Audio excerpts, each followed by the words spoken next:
Salut à toi et bienvenue, j'espère que tu vas bien. Alors qu'est-ce qu'on cache aujourd'hui au freelance? Je sais pas où est-ce que tu écoutes ce podcast, peut-être sur YouTube. Si tu es sur YouTube, ne t'inquiète pas, tu n'es pas tombé sur une énième vidéo sur les Illuminati ou les reptiliens, une théorie du complot abracadabrantesque.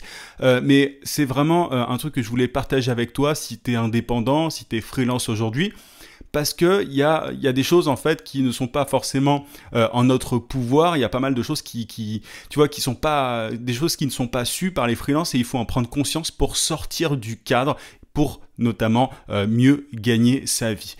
C'est marrant, il y a quelques temps, je parlais avec une connaissance du monde des agences, tu vois, quelqu'un qui connaît très bien le monde des agences, et cette personne était tombée sur mon podcast un petit peu avant, et elle me disait mais t'es fou de dire autant de trucs derrière, enfin, tu vois, tout ce que t'es en train d'expliquer là aux freelances, aux indépendants, ce sont des choses que nous, on connaît. Quand elle disait nous, elle parlait évidemment des gens en agence de communication de publicité, mais bon, s'ils commencent à savoir tout ça, ça va être la révolution. Enfin, elle disait un truc comme ça, si tu veux. Et du coup, moi, j'ai trouvé ça extrêmement intéressant. Si tu me suis depuis quelques temps, tu sais que moi, je partage un max de trucs avec toi pour que tu gagnes mieux ta vie, et je te donne des conseils que tu n'entends pas forcément ailleurs, tu vois, que tu n'entends pas forcément sur YouTube ou sur des podcasts, sur des blogs, etc. Parce que j'ai pas d'intérêt direct avec une plateforme. Tu vois, par exemple, si moi j'avais lancé une plateforme pour freelance, j'aurais aucun intérêt à te donner des conseils sur comment facturer plus cher, comment mieux gagner ta vie, comment trouver des clients en dehors des plateformes, etc.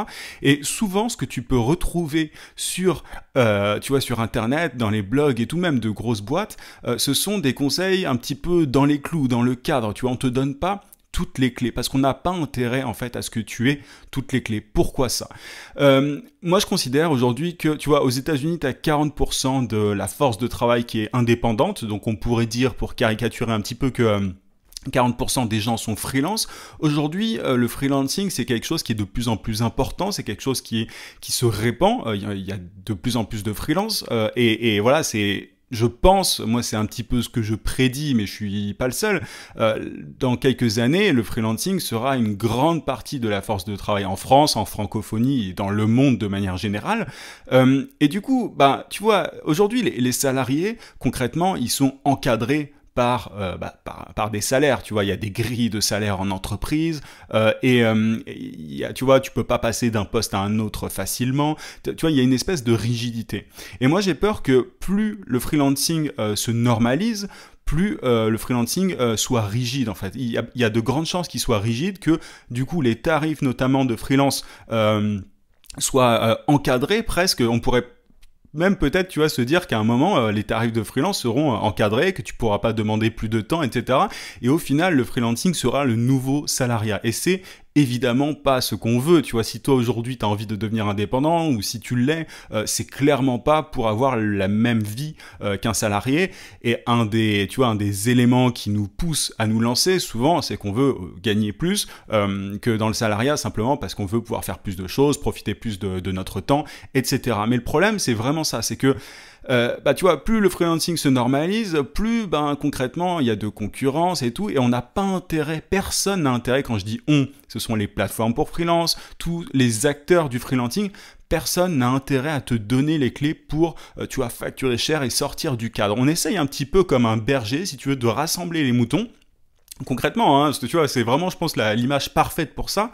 On essaye de rassembler un petit peu les moutons entre eux, et surtout, il faut pas de moutons noirs. Alors, tu vois, il faut pas de moutons noirs dans le sens où si les freelances commencent à se rendre compte qu'ils peuvent facturer beaucoup plus cher, etc., concrètement, il va plus y avoir toute cette force de travail à disposition des grandes entreprises. Tu vois, tu as de grosses entreprises du CAC 40 notamment qui font de plus en plus appel aux freelances. Tu peux même le voir sur des plateformes comme Malte, etc. Et du coup, forcément, t'imagines bien que ces entreprises-là, même si elles ont de l'argent, elles n'ont pas intérêt, vu qu'elles vont faire appel de plus en plus à des freelances, elles n'ont absolument pas intérêt à ce que les freelances facturent plus cher. Elles ont intérêt à ce que tout soit encadré. Donc, toutes les informations que tu trouves, tu vois, chez certaines startups et tout, bah, elles vont pas forcément dans ton sens. Elles t'aident, tu vois, en apparence. Ils essayent de t'aider à facturer plus, à trouver des clients et tout. Mais c'est toujours dans une certaine limite, tu vois. Moi, tout ce que j'essaye de transmettre dans mon podcast, tu vois, c'est désintéressé dans le sens où, ok, je vends des trucs de temps en temps, des formations de temps en temps. Mais j'ai pas intérêt à ce que toi, en tant que freelance, tu sois, tu vois, tu sois limité. J'ai aucun intérêt à ce que tu sois limité. Voilà, moi je suis heureux d'aider. Évidemment, encore une fois, je suis pas, tu vois, Mère Teresa. Je vends des formations de temps en temps, mais il faut se dire que tu vois tous les contenus que tu consommes parfois sur des blogs où tu te dis ah c'est génial, ils m'aident beaucoup et tout. Il faut garder en tête, et c'est vraiment ça un petit peu, tu vois, qu'on oublie parfois.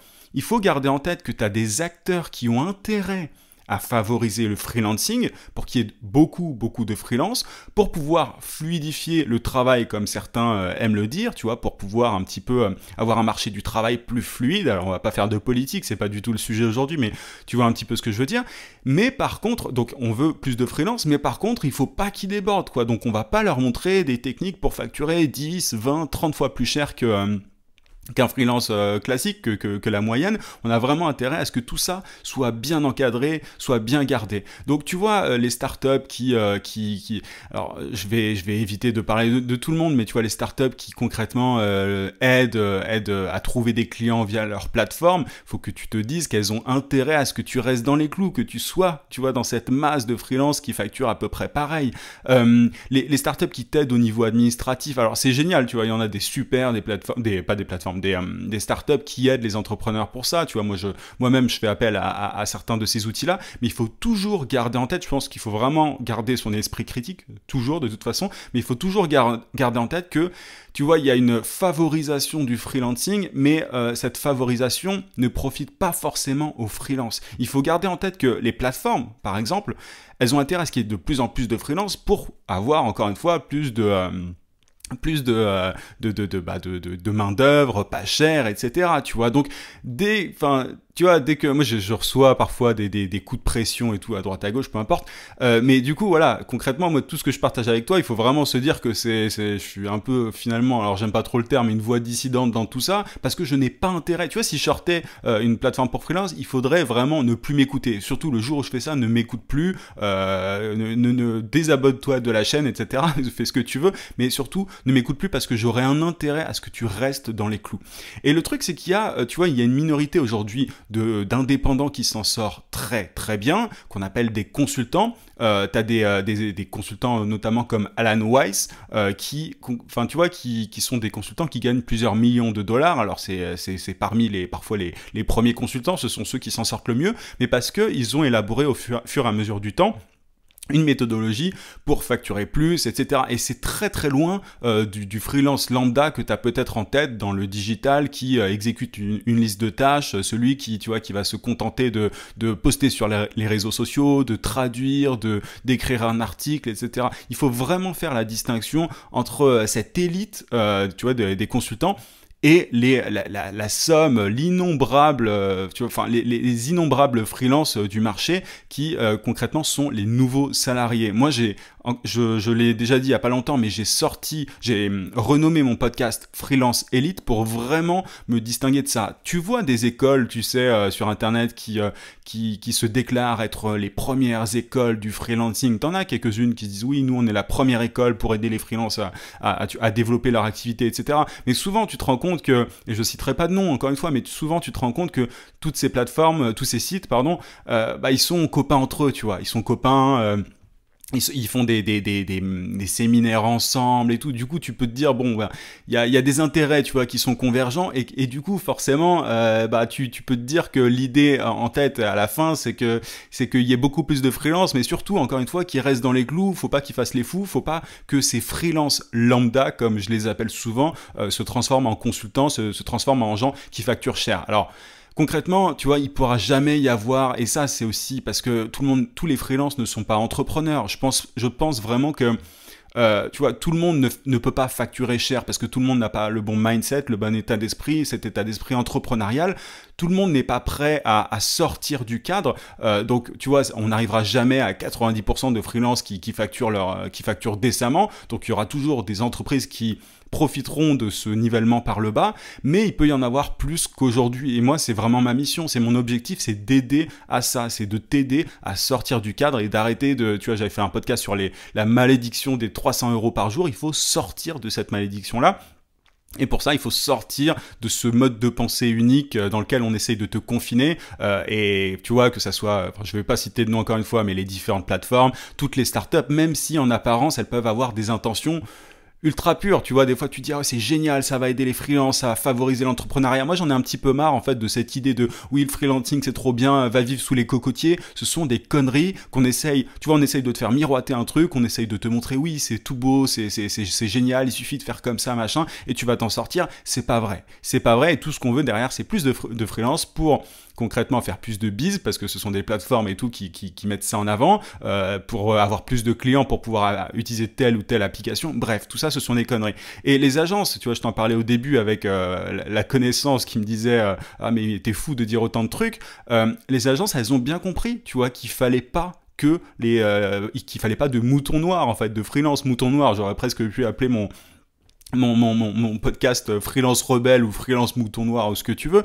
Les agences, concrètement, il y a beaucoup d'agences de communication, hein, c'est de ça dont je parle, des agences de pub, de marketing et tout, qui comptent sur les freelances parce que, bah, évidemment, elles peuvent se faire une marge, tu vois, elles vont facturer très cher des services à de grandes marques, à de grosses entreprises, parfois du CAC 40, et pour exécuter cette tâche, elles vont faire appel à des freelances en leur disant bon bah ok toi c'est combien tes services, combien tu factures par jour, et l'écrasante majorité va dire bah moi je facture 300 € pardon par jour, d'autres 400, les plus fous propose 400 € par jour, tu vois, mais ça c'est les grands fous.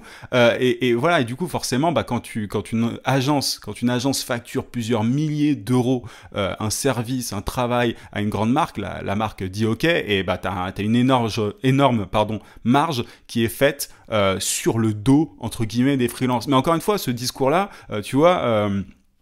Il y en a pas beaucoup qui vont te dire ça parce que personne n'a intérêt à ce que tu te rendes compte de ça. Alors au début tu peux accepter ces règles du jeu, te dire oui mais moi je débute, je peux pas forcément appliquer des tarifs élevés et tout, je débute. Ça en vrai ce sont vraiment des pensées limitantes, c'est un truc que tu te mets dans la tête parce qu'on t'a habitué à ça, parce que tu lis des articles concrètement qui te disent oui alors il faut commencer par 300 € par jour, ou alors t'en as qui te disent oui alors au début il faut travailler gratuitement. Tu vois, moi je me suis exprimé déjà pas mal de fois sur ces différents sujets, mais il faut, quand tu tombes sur du contenu sur le freelancing, sur comment trouver des clients et tout, bref, de manière générale, parce qu'il y a de plus en plus de startups sur le sujet, dans le freelancing, quand tu consommes des contenus là-dessus, il faut toujours que tu fasses appel à ton esprit critique en te disant, bon, ok, c'est intéressant pour moi par rapport à ça, mais attention, il faut quand même comprendre, tu vois, la ligne éditoriale de ces boîtes-là qui dirige un petit peu, et c'est ça le problème, hein, le freelancing dans un certain sens, qui n'est pas forcément le sens le plus avantageux pour tous les indépendants. Et c'est là que moi j'essaye de montrer une autre voie, si tu veux, une voie alternative par rapport à tout ça, parce qu'il y en a énormément des startups, encore une fois, et ça va aller croissant, tu vois, il y a...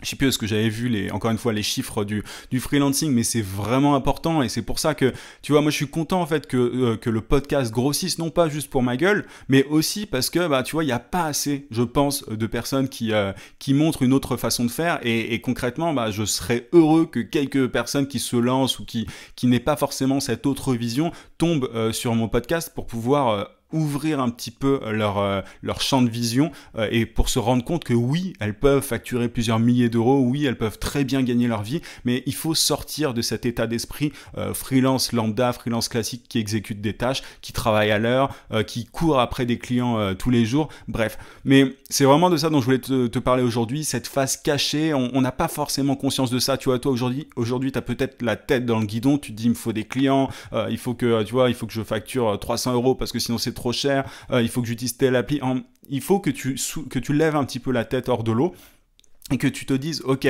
si je continue dans ce sens-là, où est-ce que ça me mène dans plusieurs années? Est-ce que concrètement, est-ce que je vais réussir à mener la vie dont je rêve? Et tu vois, et je l'ai déjà dit hier, mais concrètement, 70% des auto-entrepreneurs mettent la clé sous la porte au bout de 3 ans. C'est-à-dire que l'écrasante majorité des freelances foncent droit dans le mur. Donc, il y a un moment, j'ai juste envie de te dire, qu'est-ce que tu as envie, toi? Est-ce que tu as envie de suivre le mouvement ou est-ce que tu as envie de faire différemment?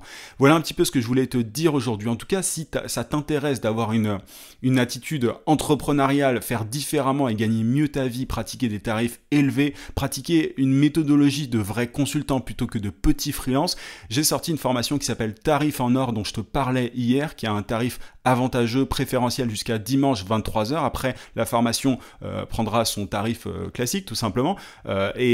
Pour en profiter, il suffit de cliquer juste en bas dans le lien en description ou sur le i, c'était sur YouTube. Et dans cette formation, je t'explique exactement toute la méthodologie que moi j'applique, qui m'a permis de sortir de cette masse de freelance exécutants, pour pouvoir devenir un vrai entrepreneur, un vrai consultant, pour créer une agence qui gagne beaucoup de milliers d'euros par mois, pour le coup, est très très loin de ces 300 euros par jour que peuvent demander certains freelances. Donc si ça t'intéresse, tu as jusqu'à dimanche 23h, tu cliques juste en haut sur le i, et sur YouTube, sinon tu as le lien en description. Je te souhaite une très bonne soirée, une très bonne journée. Je ne sais pas quand est-ce que tu écoutes ce podcast et je te dis à demain 18h comme d'habitude. En attendant, n'oublie pas, vie sans limite. À plus.